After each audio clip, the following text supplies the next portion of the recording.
Hello everyone. I have a question for you. Can Parliament alone regulate stock markets, control pollution, manage public health, and supervise digital platforms? Yes, the answer is no. That is why administrative agencies are called the fourth branch of government. So, in today's video, we'll understand the constitutional basis, functions, classifications, and accountability of administrative agencies in a simple and exam oriented manner. I have here merged the two topics administrative governance and separation of powers. Moving ahead with our slides, that is the constitutional tension. See, this means like when we talk about we are having in our branches three branches, that is legislative, executive, and judiciary. So now, see, what is administrative state? It is called as the fourth branch of the government. Now see that although constitution generally recognize करता है that there are three branches which is legislative, executive and judiciary. But administrative agencies एक तरह का fourth branch बन गया है administrative agencies and the task of this administrative agencies is कि modern governments को हाईली टेक्निकल मैटर्स में ज़रूरत पड़ती है फॉर अ फोर्थ ब्रांच. अब ये आया तो इसी एग्जीक्यूटिव से ही निकल के है, बट इसको हम कह सकते हैं that it is the fourth branch which is called as administrative governance और एडमिनिस्ट्रेटिव एजेंसीज. तो पार्लियामेंट या फिर इनको हम parliament की जगह we can use the word congress cannot handle every technical issue directly. Therefore specialized agencies are created जिनका काम ही यही है कि वो अपने एरिया में स्पेशलाइज्ड हैं, उनके पास एक्सपर्ट नॉलेज है and they can make a law more proper as compare to parliament.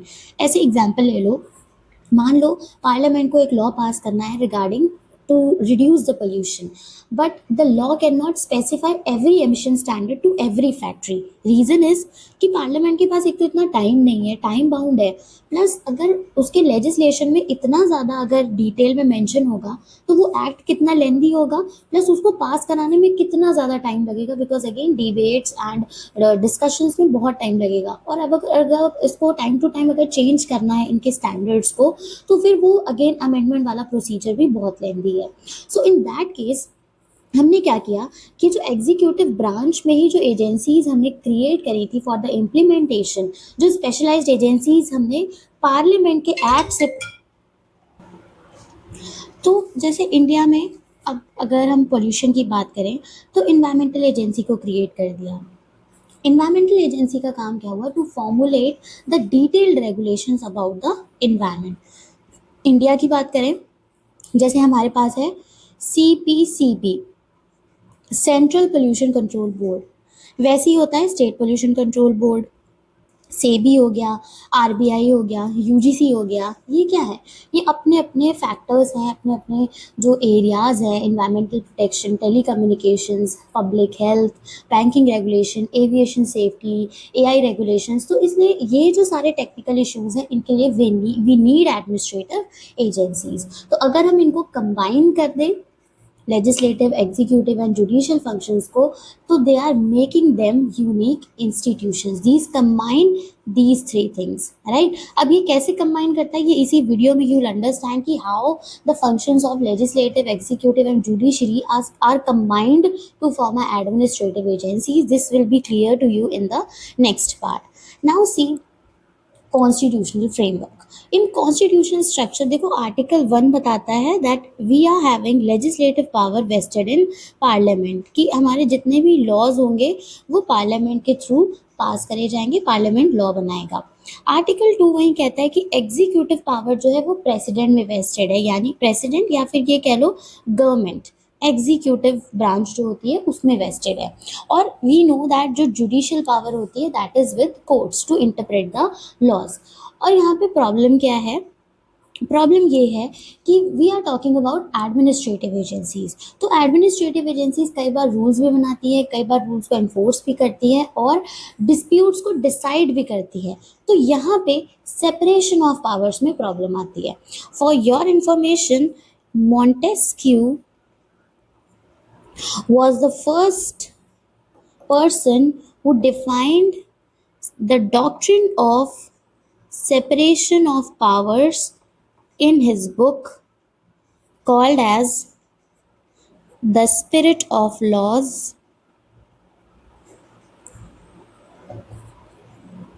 in 1748, and he mentioned that there should be three branches, that is judiciary, executive and legislative. So this was the explanation done by Montesquieu. So he is called as the father of modern this separation of power, that there should be three different branches. So the flow chart tells that legislative power, where parliament is enacting the statutes or enabling statute, it is making the parent act को हम parliament से पास करवा रहे हैं. इसके बाद delegation हो रहा है.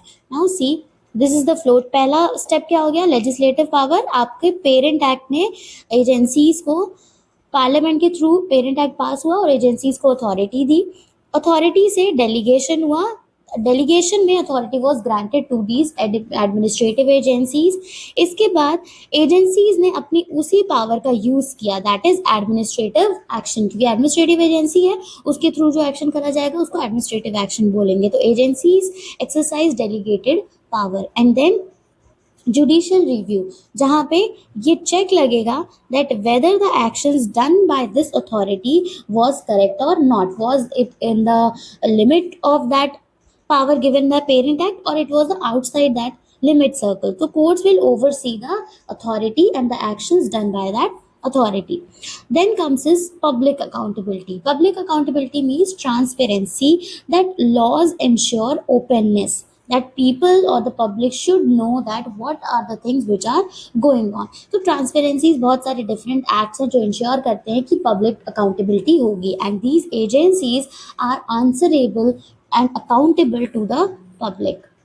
Now, what is constitutional compliance? That agencies remain bound by constitutional limits. So whatever constitutional limit is there, constitutional limit क्या होती है? That you should not go against the provisions of constitution. तो यहाँ पे जो agencies है वो जब भी अपने actions को perform कर रहे होंगे वो constitution के provisions को हमेशा ध्यान में रख के करेंगे, वो उसके against नहीं जाएंगे.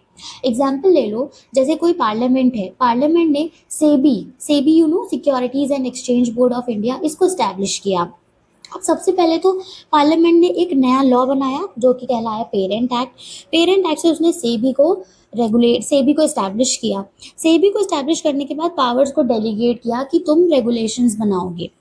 सेबी ने रेगुलेशंस बना लिए regarding the exchange boards and securities. अब उसने जो रेगुलेशंस बनाए हैं तो अब एडमिनिस्ट्रेटिव एक्शंस उसके थ्रू करे जाएंगे. अब वो जब एक्शंस कर रहा होगा तो it can also investigate on the violations also, violation भी कर सकता है और पेनल्टी भी लगा सकता है. ये इसका एडमिनिस्ट्रेटिव एक्शन हो गया किसी भी टाइप का. अब जो इसने एक्शन किया है वो कोर्ट में जुडिशियल रिव्यू में जा सकता है. That court can review the SEBI's decision and administrative agencies को जितनी भी पावर मिली है उसको चेक करा जा सकता है कि वो मिली कहाँ से, तो ओरिजिनेट कहाँ से हुई है? पेरेंट एक्ट से. तो वैलिड लेजिस्लेटिव डेलीगेशन ही होना चाहिए. अगर यहाँ से पावर नहीं मिली है और सेबी ने यहाँ कुछ एक्स्ट्रा परफॉर्म कर दिया तो वो वैलिड नहीं होगा. इसके बाद ऑफ कोर्स पब्लिक अकाउंटेबिलिटी तो होगी ही, दैट सेबी अगर जो कुछ भी कर रही है it is directly related to the people. तो जो भी पब्लिक है उसके लिए अकाउंटेबल है और मतलब ट्रांसपेरेंट रहना चाहिए और उसके लिए आंसरेबल है जो भी क्वेश्चंस पब्लिक के होते हैं. So from here you are understanding कि एजेंसीज अपनी रियल पावर कहाँ से एक्सरसाइज करती हैं. It exercises from the valid congressional delegation. मतलब यहाँ पे जो लॉ पास किया गया है फ्रॉम पार्लियामेंट, जिसको हम कह रहे हैं पेरेंट एक्ट या फिर इनेबलिंग स्टैच्यूट, तो वहाँ से ये पर्टिकुलर जो आपकी बॉडी है ये अपने जो पावर्स हैं इनका बाउंड्री इसको यहाँ से सेट मिलेगा. Moving forward to enabling legislation. अब होता क्या है? The agencies birth certificate. This means कि इनेबलिंग लेजिस्लेशन मतलब कि एजेंसी एग्जिस्टेंस में ही तब आएगी जब उसको कोई लॉ कहेगा which is enacted bye legislature. Legislature कौन है? हमारा पार्लियामेंट। जो सिंपल प्रोसेस है, पार्लियामेंट ने एक लॉ पास किया, उसी लॉ को हम कह रहे हैं एक्ट है, ऑफ कोर्स इसी एक्ट को हम कह रहे हैं पेरेंट एक्ट या फिर इनेबलिंग लेजिस्लेशन। तो इनेबलिंग लेजिस्लेशन जो है इसके थ्रू एक अथॉरिटी स्टैब्लिश करी जाएगी, और वो जो अथॉरिटी है जो इस पेरेंट एक्ट या इनेबलिंग लेजिस्लेशन के थ्रू स्टैब्लिश करी है उसको ही हम बोलेंगे एडमिनिस्ट्रेटिव एजेंसी। अगर मान लो यहाँ से उसको कोई भी स्टैट्यूटरी ऑथराइजेशन नहीं मिला है, तो यानी कि कोई एजेंसी एग्जिस्ट नहीं करती है, कोई पावर एग्जिस्ट नहीं करती और कोई भी एक्शन नहीं लिया जा सकता। इसीलिए इंटेलिजिबल जो प्रिंसिपल डॉक्ट्रिन है उसको यूज करके जो लेजिस्लेचर है वो कुछ पॉइंटर्स है इंटेलिजिबल प्रिंसिपल में, उसको ध्यान रख के एजेंसी को बनाती है। जैसे जो लेजिस्लेचर है वो गाइडलाइंस प्रोवाइड करेगा, स्टैंडर्ड्स प्रोवाइड करेगा, and it will also provide the objectives to control the agency discretion। जैसे मान लो पार्लियामेंट ने कोई इन्वायरमेंट एजेंसी बनाई कि वो पोल्यूशन के लेवल्स को कंट्रोल करे जिससे पब्लिक हेल्थ को प्रोटेक्शन मिल सके। तो यहाँ पे देखो पर्पस क्या है इस एनवायरमेंटल एजेंसी को बनाने का, कि हमें पब्लिक हेल्थ को प्रोटेक्ट करना है। स्टैंडर्ड क्या है कि आप पॉपुलेशन जो पोल्यूशन हो रहा है उसको रेगुलेट करो और पॉपुलेशन को प्रोटेक्ट करो। So now the agency can issue pollution regulations. तो उसको ये चीज कहाँ से मिली है? From the act itself, from the parent act जो हमारी पार्लियामेंट ने पास किया था। इसी का अभी जो हम एग्जांपल ले रहे थे सेबी, वो भी ले सकते हो। जैसे सेबी को सेबी एक्ट 1992 में स्टैब्लिश किया गया था, उसको वहीं से पावर्स मिली थी। अगर मान लो ये एक्ट नहीं होता तो SEBI can not regulate any stock markets, और सेबी कोई डायरेक्शंस भी इशू नहीं कर पाता। अभी इसलिए कर पा रहा है क्योंकि पेरेंट एक्ट जो कि हमारा सेबी एक्ट 1992 है, वहां से it is deriving the powers to perform the functions. तो अगर देखो एजेंसी की power is equals to the delegated power. तो स्टैट्यूट क्या है? दोनों चीजें, सोर्स ऑफ अथॉरिटी है plus limit to that authority भी है। ऐसे समझो, it is the source also plus it is the limit also. यहाँ से ही क्रिएशन हो रहा है और ये बता रहा है कि कहाँ तक आपको परफॉर्म करना है, right? Source and limit of agency power. I hope you are clear about this। Explicit delegation मतलब it should be through proper जो एक्ट पास हुआ है उसमें ही मेंशन होना चाहिए। इंटेलिजिबल प्रिंसिपल्स मतलब लेजिस्लेटिव स्टैंडर्ड्स एजेंसी क्या फॉलो करेंगी ये उसमें ऑलरेडी मेंशन होना चाहिए। ये इसमें बेसिकली आपका आ जाएगा guidelines, standards and objectives. And fourth branch जिसको हम कह रहे हैं कि एजेंसी है, उसको जो इसका जो डेली ये कह लो कि इनको हम कैसे कंट्रोल करेंगे, we use this intelligible principles and plus modern governance में जो हमारा जुडिशियल रिव्यू है प्लस जो लेजिस्लेचर है वो हमेशा चेक लगाता रहेगा upon this fourth branch. Constitution limits क्या है कि कभी भी हम कॉन्स्टिट्यूशन के अगेंस्ट नहीं जाएंगे, या जो भी हमें पार्लियामेंट के थ्रू जो एक्ट में अथॉरिटी दी गई है उसके बाहर हम नहीं जाएंगे। तो जो भी हमारी लिमिट सेट है पेरेंट एक्ट के थ्रू और कॉन्स्टिट्यूशन के थ्रू, उस चीज़ के हम बियॉन्ड जाके, यानी एडमिनिस्ट्रेटिव जो अथॉरिटी है वो इसके बियॉन्ड जाके अपने किसी भी एक्शन को परफॉर्म नहीं करेगी।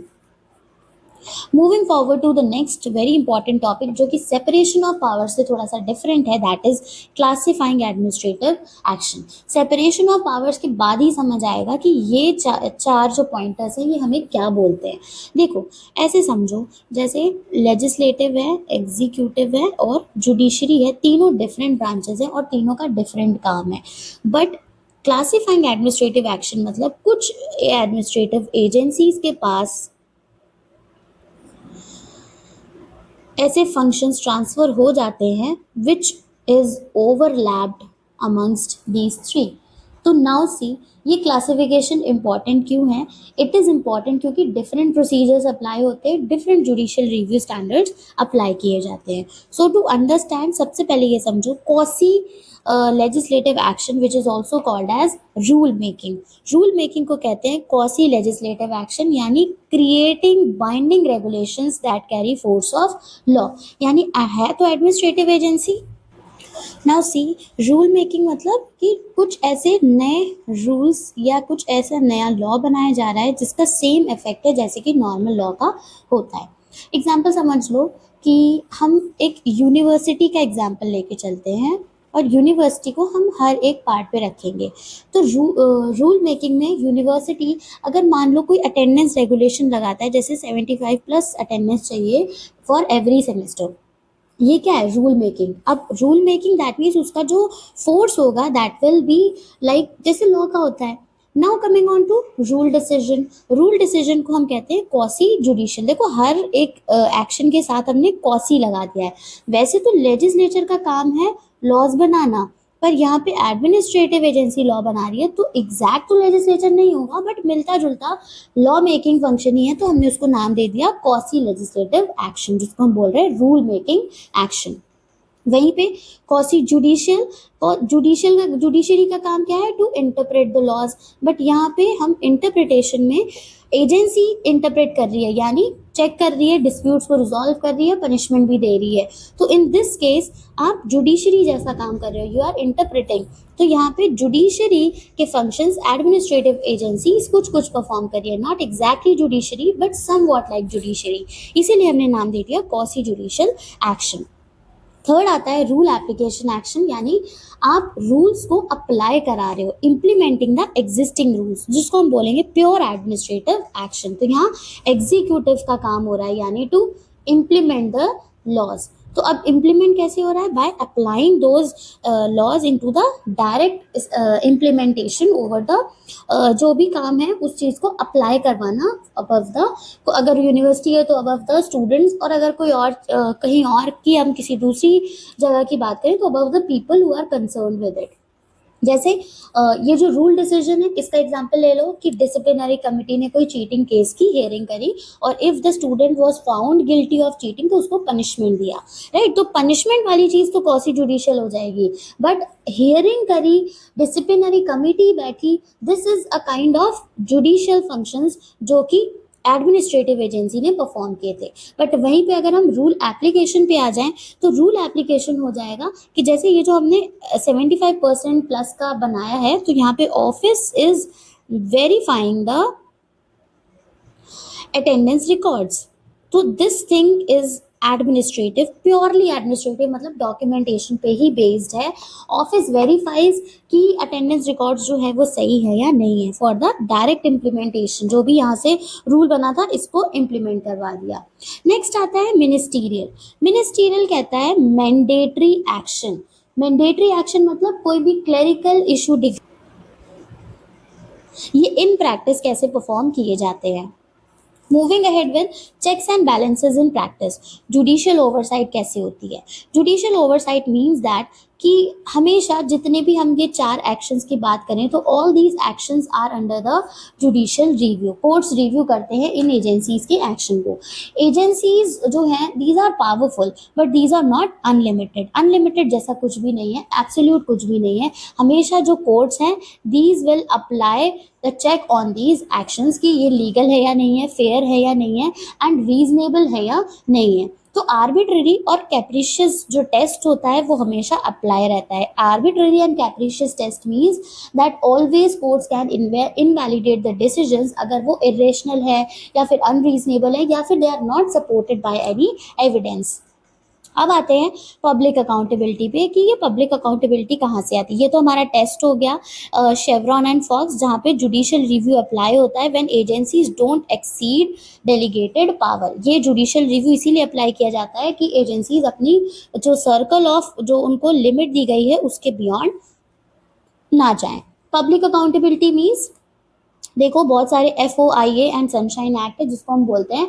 FOIA मतलब फ्रीडम ऑफ इंफॉर्मेशन एक्ट, जहाँ पे सिटीजन्स गवर्नमेंट के रिकॉर्ड्स ले सकते हैं, देख सकते हैं। एंड सनशाइन लॉज में होता है that government decision making should remain open and transparent. तो इंडिया में अगर इस चीज़ को अप्लाई करो तो ये अप्लाई हो जाएगी राइट टू इंफॉर्मेशन एक्ट जो कि 2005 का है, and judicial review under article 32 and 226। तो अगर मान लो किसी एजेंसी ने आर्बिट्रेरली किसी का लाइसेंस कैंसिल कर दिया विदाउट हियरिंग द होल्डर, तो कोर्ट क्या कर सकती है, उस डिसीजन को क्वैश कर देगी या फिर रिकंसिडरेशन के लिए डायरेक्ट करेगी। सो कोर ऑब्जेक्टिव क्या है कि एडमिनिस्ट्रेटिव एजेंसीज की एफिशिएंसी भी बनी रहे पर कॉन्स्टिट्यूशनल लिबर्टी भी बनी रहे, मतलब a kind of balance should be there. तो गोल क्या है, balancing the efficiency and constitutional protection. और स्टैंडर्ड क्या होगा, that every agency action must be authorized by law and procedurally sound. यानी जो पेरेंट एक्ट से आपको इन चारों एक्शंस में से जो भी एक्शन बोला गया है करने को, वो पेरेंट एक्ट से ही आना चाहिए और उस पेरेंट एक्ट में जितनी पावर दी गई है उतनी ही पावर का यूसेज